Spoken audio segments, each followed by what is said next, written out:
요한계시록 3장 설교. 면류관을 빼앗기지 말라. 계시록 3장 7절에서 11절.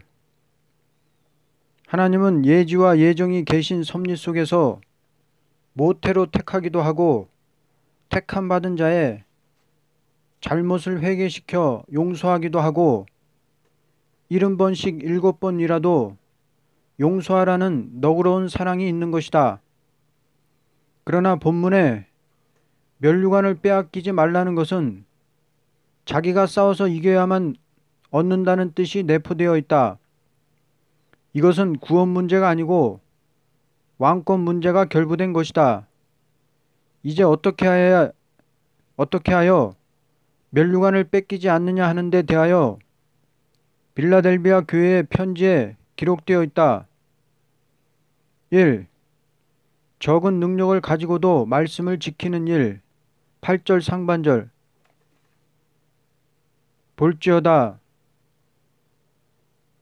내가 내 앞에 열린 문을 두었으되 능히 닫을 사람이 없으리라. 사람이 볼 때 어떤 큰 이적 기사나 큰 부흥에 이르는 역사가 없으나 순수한 말씀 중심에서 나갔기 때문이다. 신앙의 영계가 올라가는 것은 능력의 역사가 많다는 것만 아니라 말씀을 지키는 데 있다는 것이다. 마태복음 7장 22절을 보면 아무리 이적과 기사가 있다 하여도 말씀이 바르지 못한 종은 주의 날에 알지 못한다고 하셨다. 2. 내 이름을 배반치 않는 일. 8절 하반절. 내가 내 행위를 아노니 내가 작은 능력을 가지고서도 내 말을 지키며 내 이름을 배반하지 아니하였도다. 이것은 극도로 어려운 고통이 닥쳐와서 원망스럽고 낙심될 일, 공포를 주는 일이 와도 배반치 아니하였다는 조건이 상급이 된다. 마태복음 5장 11절에서 12절과 같이 공연히 주님을 위하여 남에게 욕을 먹고 악평을 듣고 핍박을 당하는 일이 올 때 상급이 제일 크다고 말한 것이다. 하나님께서 말씀 중심의 신앙을 가진 자에게 남보다 시련이 많게 하는 것은 영계를 높이기 위한 모략이다. 본문 구절을 보면 자칭 유대인들이 와서 절하게 한다는 것은 가장 높은 영계의 왕권을 말한 것이다. 3. 숨은 사랑을 받는 일. 9절. 보라, 사탄의 회당 곧 자칭 유대인이라 하나 그렇지 아니하고 거짓말하는 자들 중에서 며칠 내게 주어 그들로 와서 내 발 앞에 절하게 하고 내가 너를 사랑하는 줄을 알게 하리라. 영계란 남이 보기에 은혜를 받는 데서 올라가는 것이 아니고 인간이 볼 때 실패자요 또는 비천한 자요 아무 축복도 받지 못한 것 같으나 그 가운데 위로받고 참고 나가는 자는 절대 상을 잃지 않는다는 것이다. 그러므로 주님께서 은밀한 가운데 살피시는 하나님 앞에 상을 받도록 행하라는 것이다. 어려운 일이 닥쳐올 때 남모르게 중심에서 체험하는 하나님의 숨은 사랑을 받고 있는 자는 면류관을 빼앗기지 않도록 한다는 것이다. 4. 가진 것을 굳게 잡으라고 한 것이다. 10절에서 11절. 내가 나의 인내의 말씀을 지켰은즉 내가 또한 너를 지켜 시험의 때를 면하게 하리라. 이는 장차 온 세상에 임하여 땅에 거하는 자들을 시험할 때라. 내가 속히 오리니 내가 가진 것을 굳게 잡아 아무도 내 면류관을 빼앗지 못하게 하라.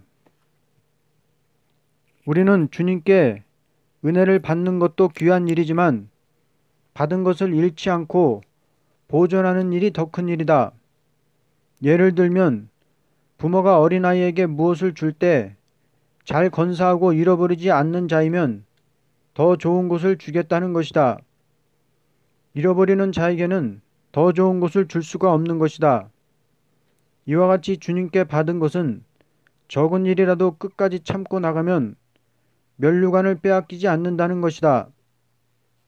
결론. 하나님은 기둥과 같이 쓸만한 사람은 인내의 말씀을 지키는 자라고 하셨다. 인내의 말씀이란 언제나 말씀을 지키는 그곳에는 시험을 하는 마귀가 따라온다는 뜻이다. 그러므로 마귀 시험을 많이 받으면서 나가는 사람은 앞으로 오는 세계적인 큰 환란의 시험을 면케 될 것이다. 세밀히 말하자면 실현에서 말씀을 지킨 자는 세계적 환란 가운데 역사하는 종이 되기 때문이다. 즉, 환란 가운데 떨어지지 않게 하기 위하여 사랑하는 자에게 시련을 시키기 때문이다. 열린 문이 있는 교회. 계시록 3장 7절에서 13절. 교회는 열린 문이 있는 교회가 있고 없는 교회도 있다. 교회는 땅 위에 세운 교회로서 위로부터 열린 문이 있게 될 때 완전 승리를 이루게 된다. 완전 승리라는 것은 그 교회로 말미암아 지상 왕국이 이루어지는 역사를 말하는 것이다. 이제 어떠한 교회라야 열린 문이 있다는 것을 본문으로 증거한다. 1. 적은 능력을 가지고도 말씀을 지키는 교회. 8절. 볼지어다 내가 내 앞에 열린 문을 두었으되 능히 닫을 사람이 없으리라. 내가 내 행위를 아노니 내가 작은 능력을 가지고도 내 말을 지키며 내 이름을 배반하지 아니하였도다.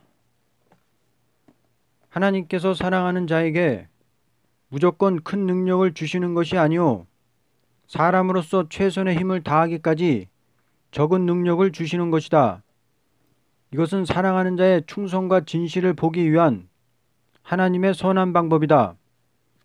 그러므로 우리는 큰 능력을 받겠다고 날뛰는 것보다도 이미 받은 능력을 가지고 말씀을 지키는 일에 전력을 두어야 한다. 자기가 말씀을 지켜보려고 하는 것보다도 적은 능력을 받았으므로 말씀대로 큰 능력이 올 것을 믿고 말씀을 지키는 일에 전력을 둔다면 하나님께서는 말씀대로 역사를 내리시는 것이다. 능력의 역사라는 것은 말씀대로 믿고 싸우는 자에게 이길 수 있도록 하나님께서 주시는 것이다.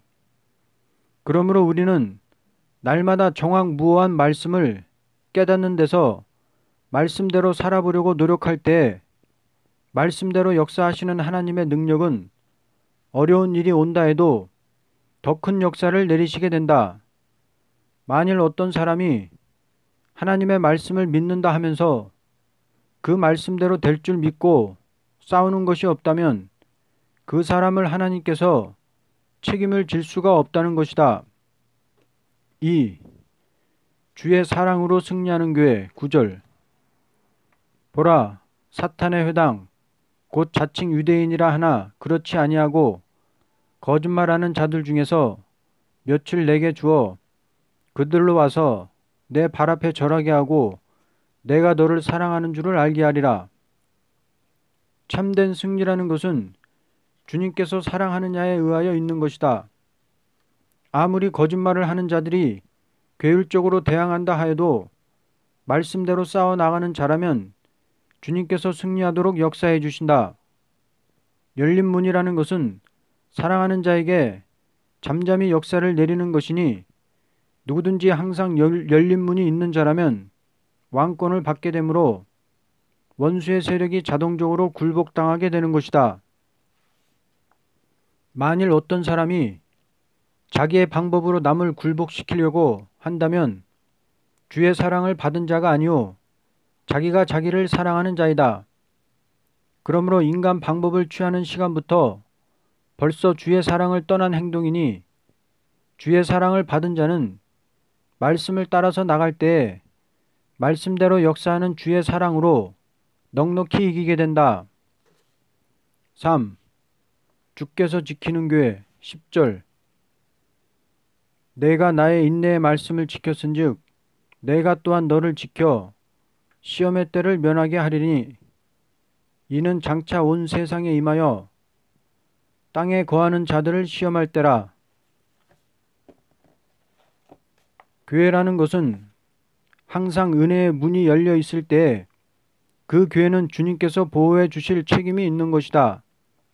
왜냐하면 주님께서 그 교회를 인정하시기 때문이다. 그러므로 열린 문이 없이 닫혀 있을 때에는 주님께서 기뻐하지 않는 증거이므로 그 교회는 자동적으로 시험에 빠지게 되는 것이다. 교회라는 것은 말씀을 지키는 데 전력을 다할 때 말씀을 보내신 하나님께서 그 말씀대로 역사할 의무가 있으므로 말씀대로 오는 시험을 말씀대로 이기게 되는 것이다. 4. 면류관을 목적하고 싸우는 교회 11절에서 12절.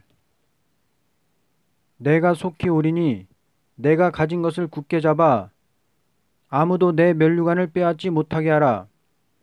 이기는 자는 내 하나님 성전의 기둥이 되게 하리니 그가 결코 다시 나가지 아니하리라.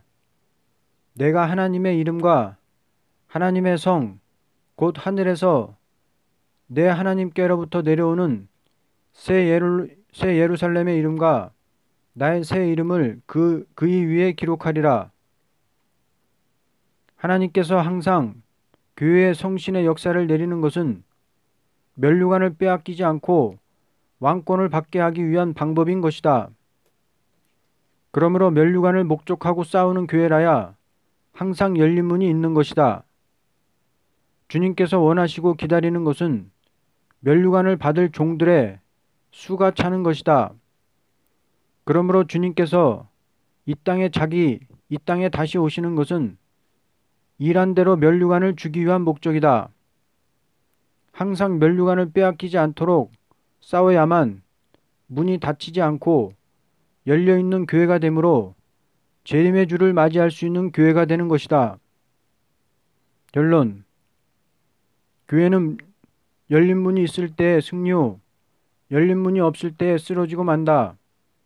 그리스도의 완전한 사랑이라는 것은 말씀대로 행하는 사랑이니 말씀을 지키는데 생명을 아끼지 않는 교회라야 열린 문이 있으므로 완전 승리를 이루게 되는 것이다. 주고 싶은 사랑과 징계 계시록 3장 18절에서 21절. 완전한 사랑이라는 것은 오직 주님께만 있다. 그러므로 완전한 것을 가지신 주님께서 당신의 종에게 완전한 것을 주고 싶어 하시되 죄를 용납할 수는 없으므로 죄를 없이 하기 위하여 징계를 하시고 회개할 때 죄를 없이 하는 동시에 완전한 것을 주시는 것을 주님의 완전한 사랑과 징계라는 것이다. 주님은 역사하실 때 사랑하는 자에게 대하여 모든 일을 진행하시되 사랑의 법만을 쓰는 것은 아니다. 하나님은 사랑인 동시에 징계를 나리는 것은 특히 사랑하는 자에게 요구하는 바를 들어 달라는 것이다. 주님은 요구 없이 덮어놓고 징계한다는 것은 있을 수 없다는 것이다. 만일 어떤 부모가 자식을 책망할 때 무엇을 요구하는 것이 없이 공연히 성이 나서 책망한다면 오히려 책망을 받는 자녀에게 큰 저주가 될 것이다.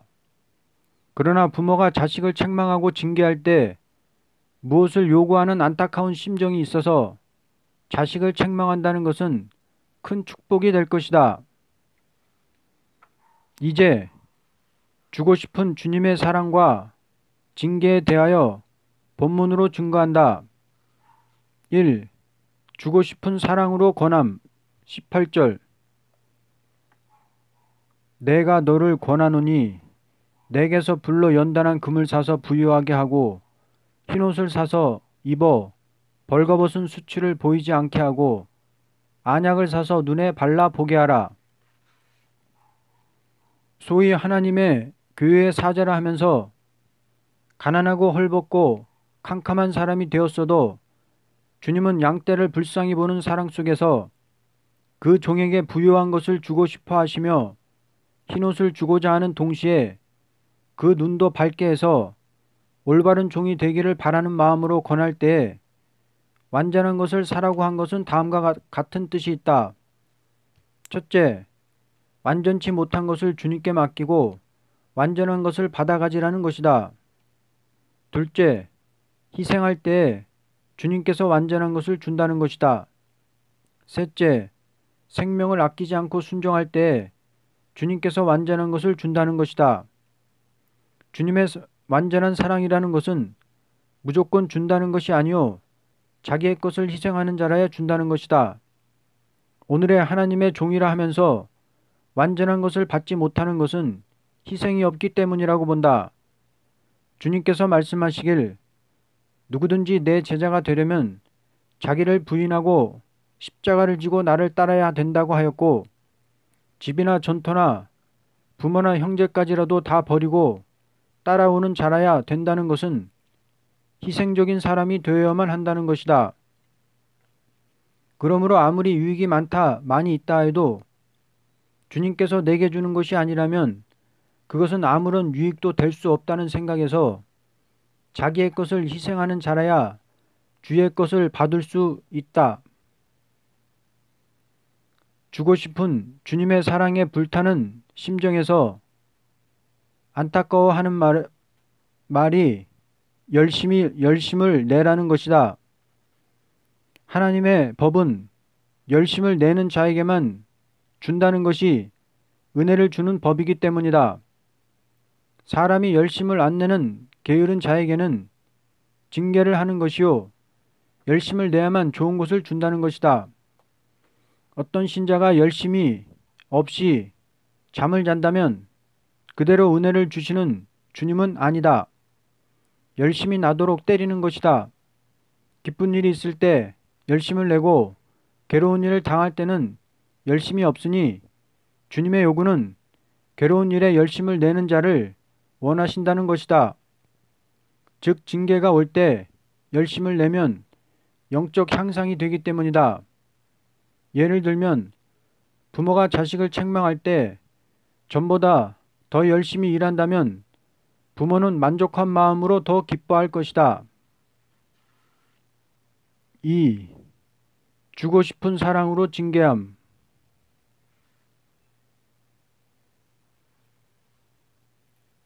19절 무릇 내가 사랑하는 자를 책망하여 징계하노니 그러므로 내가 열심을 내라 회개하라.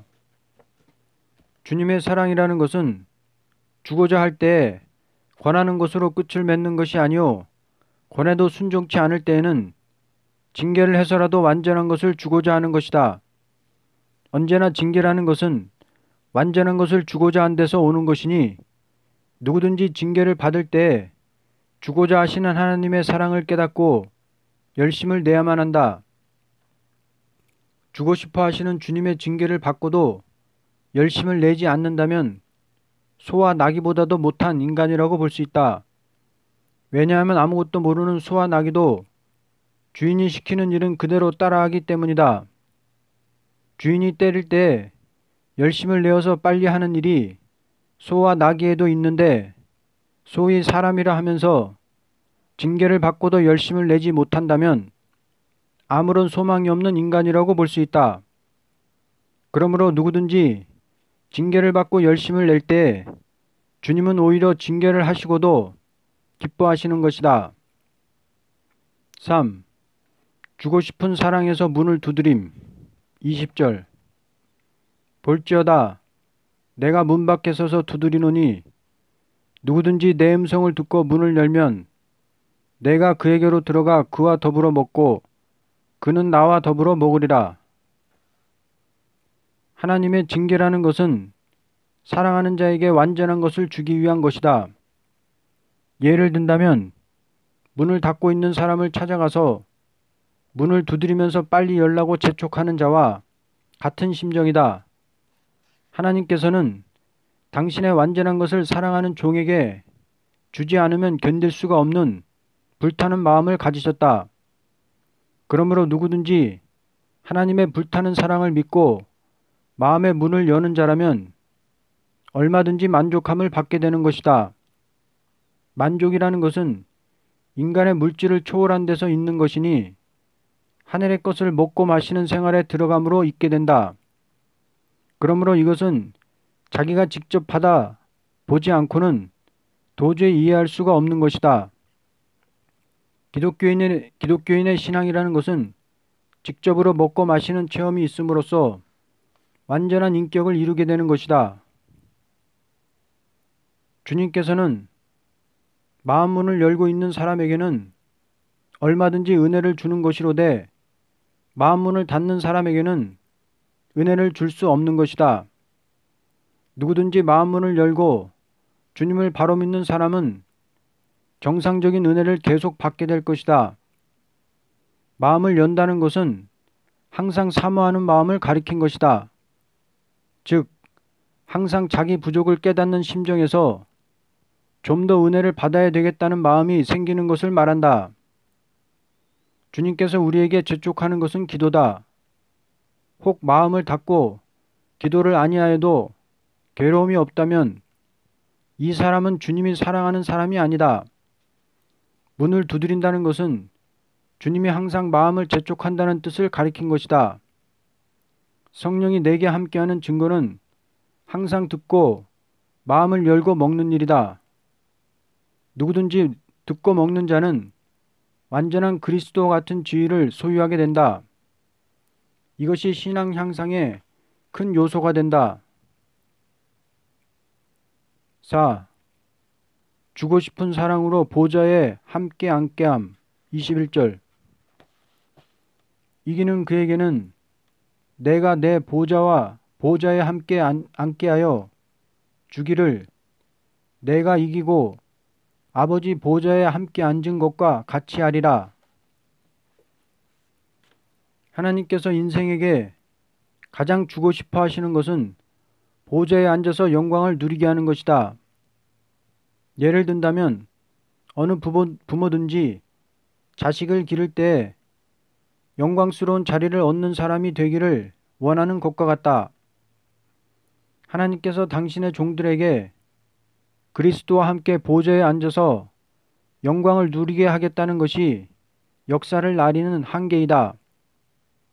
그러므로 하나님께서는 당신의 종들을 싸워 이기는 자가 되게 하기 위하여 징계를 하시면서 지혜도 총명도 능력도 권세도 주시는 것이다.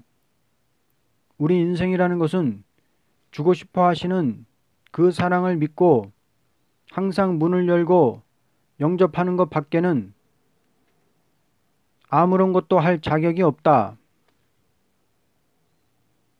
주님께서는 사랑하는 자가 당신과 같이 보좌에 앉기까지 재촉하신다. 이 보좌라는 것은 왕권을 말한 것이다. 그러므로 주님은 사랑하는 종들을 남보다 더 징계를 하고 두드려서 재촉하는 것은 최대의 목적인 왕국의 보좌를 주겠다는 사랑의 요구이다. 이러한 사랑의 요구는 주님밖에 가진 자가 없다는 것을 우리는 알아야 할 것이다. 이것이 요구되기 때문에 이기는 자를 만들기 위해서 열심을 내라, 문을 열라, 함께 먹자, 이와 같이 요구하는 것이다. 결론. 주고 싶어 하시는 하나님의 사랑을 바로 알아 순종하는 자라면 아무리 부족이 있다 하여도 완전한 것을 받을 수 있는 것이다. 그러므로 오늘 본문은 하나님께서 아무리 부패한 사람이라도 징계하시면서 완전한 것을 주어 영광의 자리를 주시겠다는 것을 가르친 말씀이니 우리는 그 사랑 속에서 먹고 마심으로 최고의 영광을 누릴 수 있는 인격을 받을 수 있다.